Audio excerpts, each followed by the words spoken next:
The reading. A few months ago, I did something I never thought I'd do. I went to a tarot card reader. I'm not into that kind of thing usually, but I was going through a rough patch and felt like I needed some sort of direction. You know how it is, work stress, relationship issues, feeling stuck. I figured, why not give it a shot? It's harmless, right? The place was small, tucked away between a coffee shop and an antique store. It had that typical mystic vibe, curtains with stars, shelves full of crystals, and the smell of incense filling the air. The woman who greeted me looked like she belonged there, dressed in flowing clothes and wearing tons of rings. She smiled, her eyes bright and almost knowing, like she already understood why I was there. Looking for some guidance, she asked, her voice calm and soft that I nodded, feeling kind of silly. But there was something about her that put me at ease, like she wasn't judging me. I sat down at a small table covered in a dark cloth, and she shuffled a deck of tarot cards. The cards were old, the edges worn from use, and as she handled them, I felt this strange, nervous energy build in the room. She asked me what I wanted to know, but I didn't really have a specific question. I just told her I was feeling lost, unsure of where my life was headed. She nodded like she'd heard that 1,000 times before, and then she started laying out the cards study first. It was pretty standard stuff. She talked about my past, mentioned struggles I'd faced, and gave me some vague advice about my career and love life. It was all a little generic, but I guess I was expecting that. Then she drew a card that made her pause. Her face changed, just for a second, but I noticed. Her smile faded, and she stared at the card for a long moment before looking up at me. "This is unusual," she said, her voice quieter now. "What is it?" I asked, leaning in a little, trying to get a better look. She tapped the card with her finger. It was the Tower.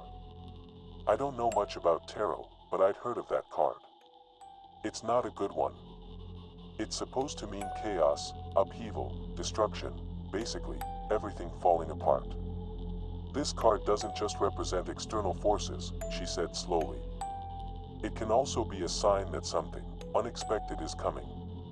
Something you're not prepared for. I laughed nervously. "Well, that sounds great." She didn't laugh. Instead, she gave me this long, serious look and said, "You need to be careful. Sometimes, when we seek answers, we invite things we don't understand into our lives." At that point, I was starting to feel uncomfortable. I thanked her, paid, and got out of there as quickly as I could. The reading had left me unsettled, but I tried to shake it off. I told myself it was just the theatrics of the whole thing that had creeped me out. I didn't believe in any of it. At least, I didn't think I did. That night, things got weird that I was sitting at home, the reading. A few months ago, I did something I never thought I'd do. I went to a tarot card reader.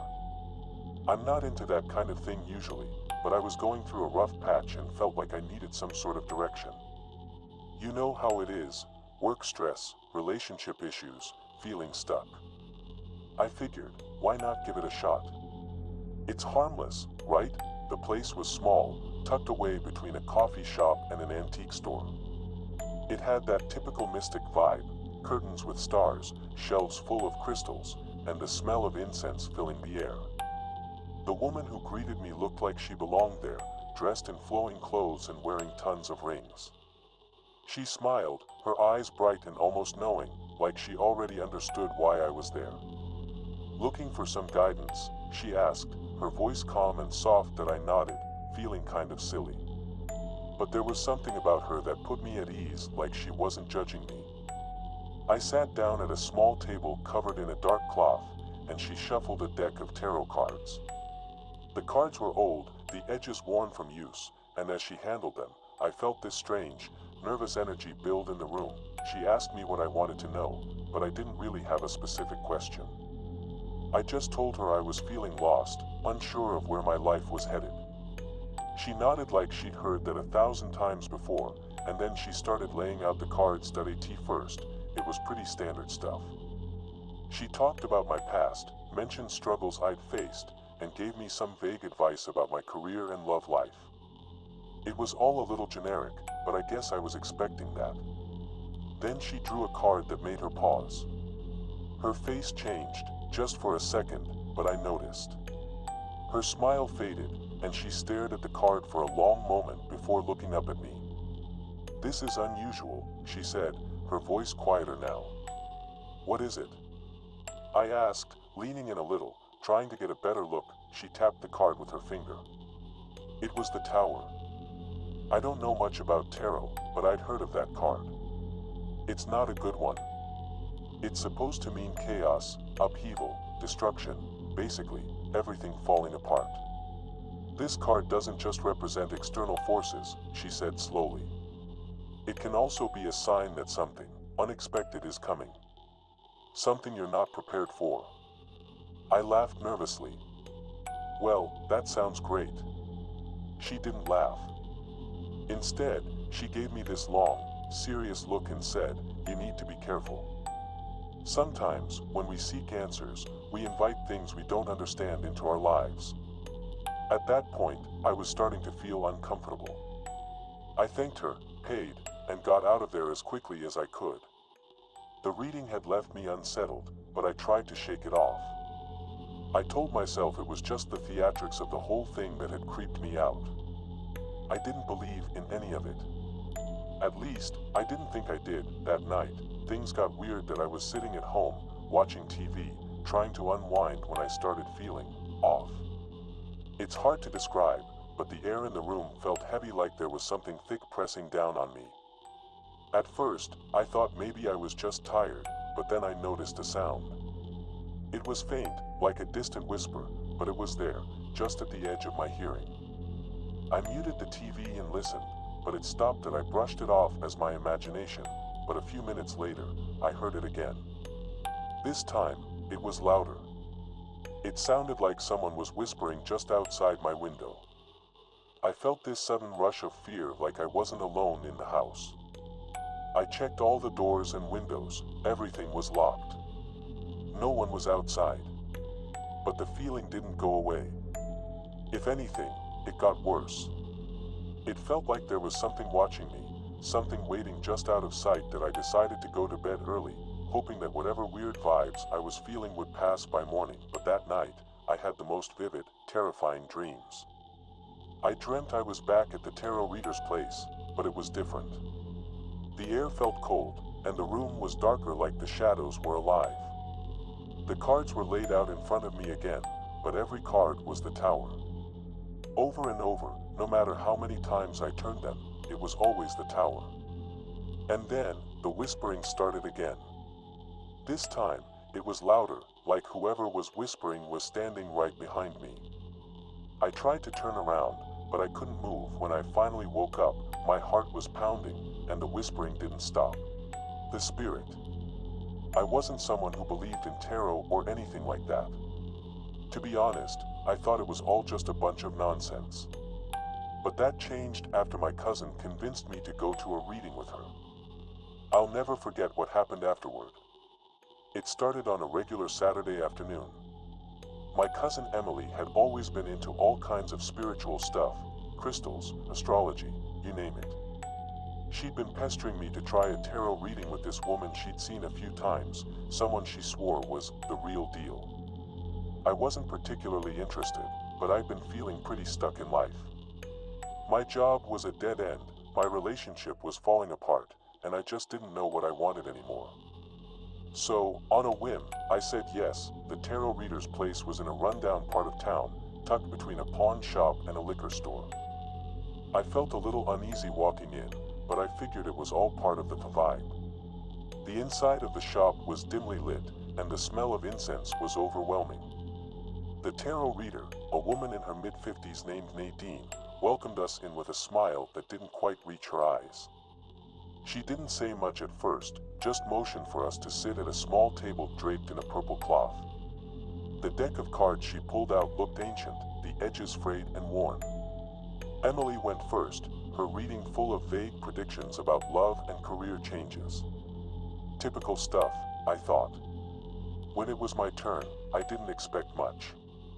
Maybe something about how I needed to trust the process or look within myself for answers. But as soon as she started shuffling the cards for my reading, I noticed Nadine's expression change. Her brow furrowed, and her hands trembled slightly as she laid out the cards in front of me. There was this strange tension in the air, like the room had suddenly gotten colder. The first card she flipped over was death. My stomach dropped a little, but I knew enough to understand that the death card didn't literally mean death. It usually signifies transformation or change.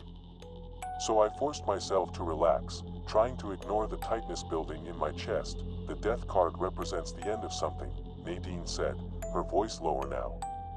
But in your case, it's different. This isn't just about change. There's a presence surrounding you.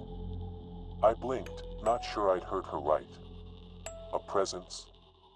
Nadine nodded, her eyes narrowing as she flipped over the second card, the devil. At this point, Emily's wide-eyed look told me she was just as freaked out as I was. Nadine leaned closer, her voice barely above a whisper. There's something dark attached to you.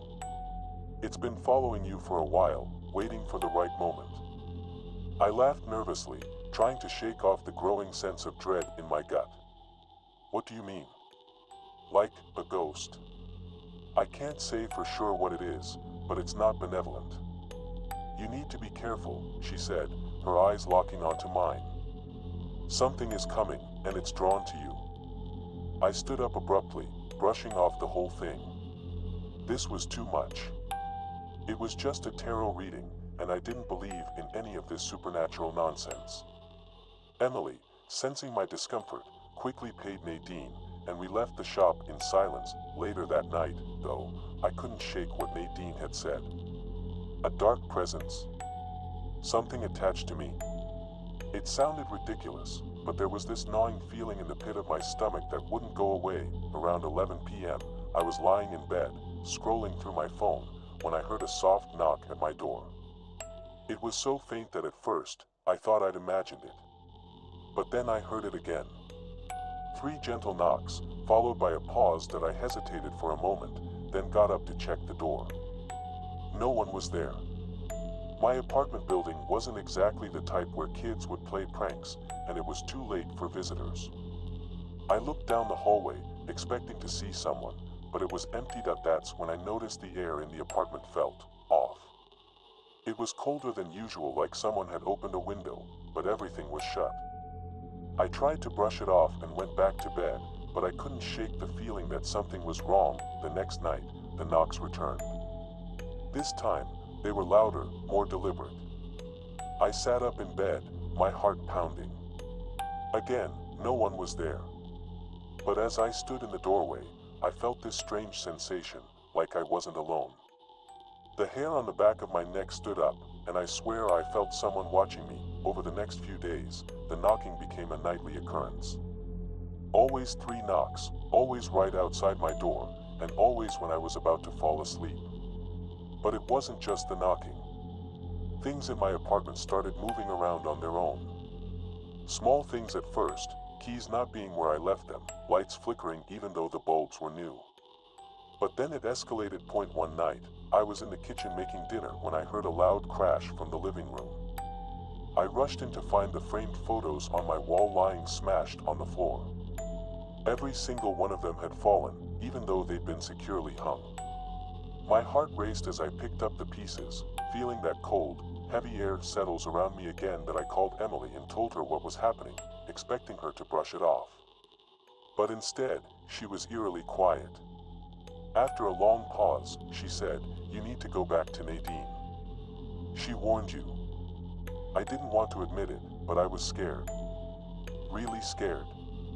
The knocking had started happening during the day too, and every time I opened the door, there was no one there. I kept hearing strange noises in the apartment, footsteps, whispers, things that didn't make sense. One night, I woke up at 3 a.m. to the sound of heavy breathing right next to my bed. I bolted upright, but no one was there. My chest was tight, and I could barely breathe. The room was freezing, and I felt this overwhelming sense of dread. I grabbed my phone and turned on the flashlight, scanning the room, but nothing seemed out of place. Except I could still hear the breathing. It was soft, slow, like someone was standing just out of sight. That I spent the rest of the night sitting in the corner of my room, wide awake, listening. The breathing eventually stopped, but that sense of being watched never left. The next morning, I called in sick to work and went back to Nadine's shop. She wasn't surprised to see me. I told you, she said as soon as I walked in. You've invited something in. It won't leave on its own. I told her everything, the knocking, the cold air, the breathing, and she nodded as if she'd heard it all before. There are forces we don't understand, she said, pulling out a new deck of cards.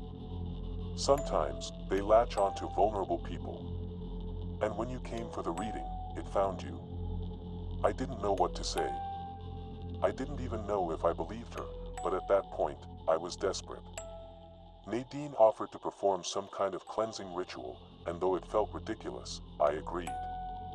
I just wanted the knocking and the whispers to stop. She burned sage, chanted something I didn't understand, and placed salt in the corners of my apartment. For a few nights, things were quiet.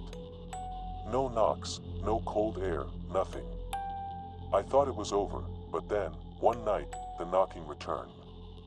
Louder than ever. That I don't know what Nadine stirred up with that tarot reading, but whatever it was, it's still with me. The knocking, the cold air, the feeling of being watched, it's all worse now. I've moved apartments, I've tried everything, but it follows me wherever I go. That I don't know how to get rid of it. All I know is that it's getting closer. And I don't think it's just here to knock anymore. The stories. I've always been a skeptic when it comes to anything paranormal. Ghosts, spirits, curses, they've always felt like stories people tell to scare themselves. Even when my friends would share their ghost stories, I'd laugh it off. I'm not easily spooked, or at least I wasn't until this happened. That it started with something small, something I brushed off as a coincidence at the time. I had just moved into a new apartment a few months ago. It was nothing special, just a small one-bedroom unit in an old building downtown. The rent was cheap, and the place had charm, high ceilings, wooden floors, big windows. The kind of place you move into when you're young and still finding your way in life. One Saturday, my friend Sarah convinced me to join her for a tarot reading. She'd been getting into spirituality lately and was super enthusiastic about it. I wasn't interested, but Sarah had a way of making things sound fun. She said it'd be just for laughs and something to do on a lazy afternoon. I figured why not. The tarot reader lived a few blocks from me in this old, creaky Victorian house that felt out of place in the middle of the city. The front yard was overgrown with weeds, and the porch was cluttered with wind chimes, crystals, and random trinkets. The inside smelled like incense and was dimly lit, with thick curtains drawn over the windows. It was exactly what you'd expect from a tarot reader's house. The woman who greeted us introduced herself as Mira. She was older, maybe in her late 50s, with long, silver hair tied back in a braid and sharp, dark eyes that seemed to see right through you. I remember feeling a little uneasy under her gaze, but I didn't let it bother me. This was all supposed to be just for fun. After all, Sarah went first. Her reading was about her love life, her career, and all the usual stuff. She left the table feeling light and hopeful, which made me roll my eyes a little. I sat down, fully expecting some vague predictions about my future that I could laugh off, but Mira was different when she started my reading. She didn't smile or make small talk. She shuffled the cards in silence, and when she laid them out, her face grew serious. She flipped over the first card, the Fool. The second card was the Tower. I didn't know much about tarot, but even I knew the Tower was bad news. Mira frowned, looking more closely at the cards. "There's something here," she said softly, her eyes narrowing. "Something lingering around you." I laughed nervously, thinking she was just trying to make the reading more dramatic. "What do you mean?" She didn't laugh with me. Instead, she laid down the next card, the Devil. My stomach dropped a little when I saw her face. It was like all the color drained from it. "Something dark," she whispered. "It's been attached to you for a while now. It's waiting." That's when I started to feel uneasy, like the air in the room had shifted. I tried to brush it off. Attached to me? What are you talking about? Mira didn't answer right away. She stared at the cards for what felt like a long time before she finally looked up at me. I don't know exactly what it is, but you need to be careful. Sometimes, we attract things without meaning. They latch on and feed off us, waiting for the right moment. I scoffed, feeling ridiculous for even being there. Okay, that's enough for me. I think we're done here. Mira didn't protest as I stood up and grabbed my coat, eager to leave. Sarah and I exchanged awkward goodbyes with Mira and walked out of the house into the chilly afternoon. I laughed it off on the way home, but something about the reading stuck with me. The way Myra's expression had shifted from calm to genuinely concerned. It made me uneasy. That night, I tried to forget about the whole thing. I poured myself a glass of wine, curled up on the couch, and put on some mindless TV. But no matter how much I tried to relax, I couldn't shake this weird feeling. The apartment felt different.